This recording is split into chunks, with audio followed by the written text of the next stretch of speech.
Anyway, you have recently, as you said, returned from the UK where you ran a Bob Graham round, as well as catching up with everyone.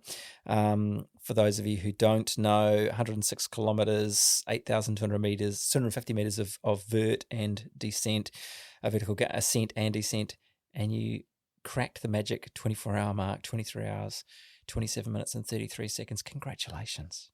Thank you so much.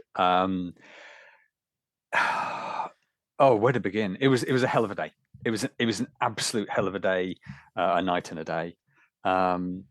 So I guess probably just better talk about the round and where it comes for people who aren't familiar with. So there's this idea, and it's like a tradition. It's probably nearly 200 years old, of starting at like the town hall in Keswick. It's called the Moot Hall, and you touch the door.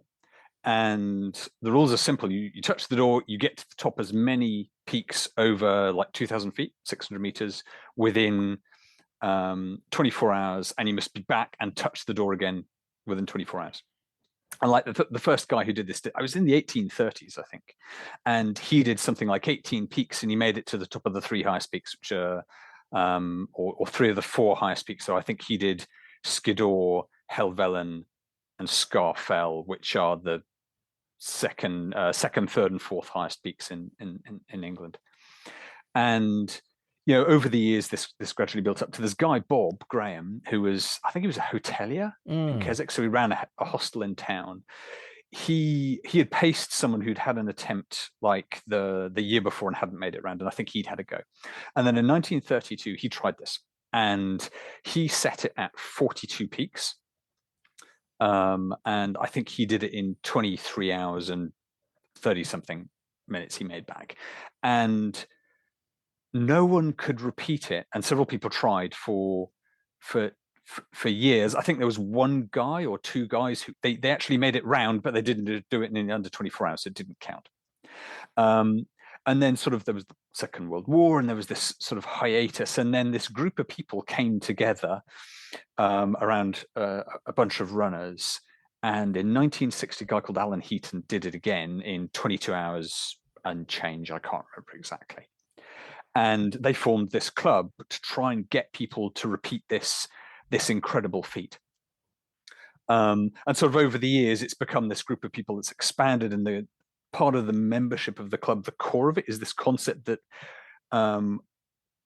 if you were admitted to the club, the onus is on you to help other people make it round. And I think a lot of people take it really seriously, which we'll kind of talk about. So, and I'd heard of this thing. I knew the area quite well because I've been going there since I was a kid. And it's like a test piece. It's a thing. It's like doing 100-miler in under 24 hours.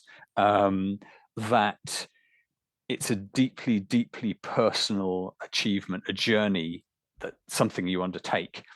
And yeah, I just had this stunning day out there with these people who cared deeply, deeply about this, the traditions of this, the round and the mountains in the Lake District. So we're talking about the Lake District, which is sort of, do we call that the north? Yeah, it's northwest England. Yep. Just south of Scotland, just under the border. Yep. And it's not a race. It's, just to be clear, it's not a race. You do it. You have a crack at it, and the word round is kind of, there are lots of rounds. It's a sort of fell running terminology, isn't it? It's steeped in that sort of fell running history. There's three major rounds in the UK. There's the Bob Graham, which is in the Lake District. There's now I've got to get this the right way around. There's the Charlie Ramsay, which I think is in Scotland, and then the Paddy Buckley, which is in Snowdonia and Wales. And there's the Wicklow round in Ireland as well. Yeah. And so when did you sort of first become aware of it, or when did it sort of enter your consciousness? I'm pretty sure it was Richard Askwith's superb book, Feet in the Clouds. And the reason I say I'm pretty sure is I spent quite a lot of time in the Lake District. I've been going there since I was probably 6 years old. Because my best mate's parents, my godparents, Malcolm and Judith, have a house there. And so I went there when I lived in the UK when I was a kid, sort of at least once a year. So I kind of may have heard of it when I was younger, but it never really entered my consciousness until I read Richard Askwith, friend of the show, I think. Yeah, read his book. Yeah. And I think that must have been probably about 2013, 2014, just when I started to get into running.